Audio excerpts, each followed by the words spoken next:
Rhinoplasty, often in concert with septoplasty and/or reduction of enlarged turbinates, is an operation performed under general anaesthesia. Depending on its complexity, it takes around 2.5 to 3 hours to perform. Usually, you'd stay over one night following your procedures, although in some cases it's appropriate for it to be done as a day-only case.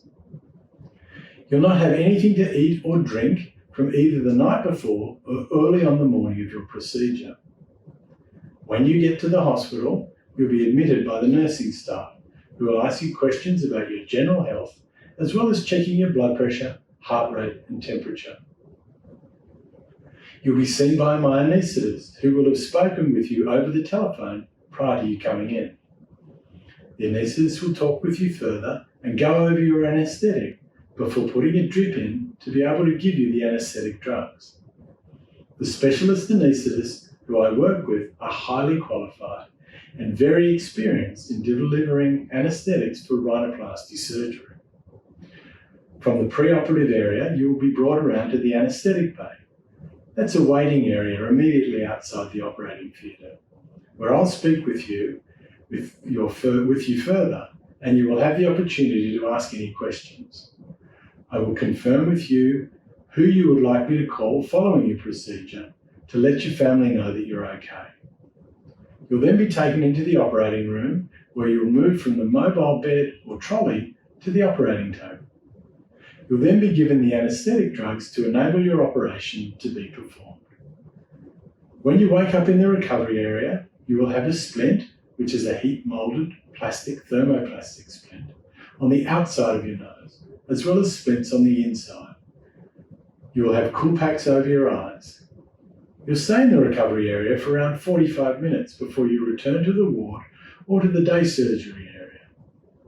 You will be given some fluids via the drip and any pain medication you require to make you comfortable.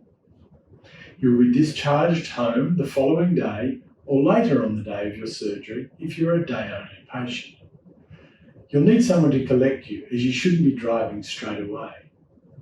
You will get some swelling and bruising, which is quite individually variable. You can expect at least a little bruising, but on occasion you can have black eyes for a few days. The more you keep your head elevated, especially during sleep for the first week, the less your bruising and swelling. You'll return to see me at 1 week to have your internal splints removed, and then at 2 weeks to have your external splint removed. I usually recommend to my patients that they have 2 weeks out of their usual circulation before returning to most day-to-day activities, including work, depending on its nature. You're encouraged to do your normal day-to-day activities after a few days, including light exercise in the form of walking. You should not undertake any vigorous exercise for about 6 weeks after your surgery. You'll return to see me again at 6 weeks, and then at 3 and 6 months, and then at a year. You'll be seen at any time if you have any concerns.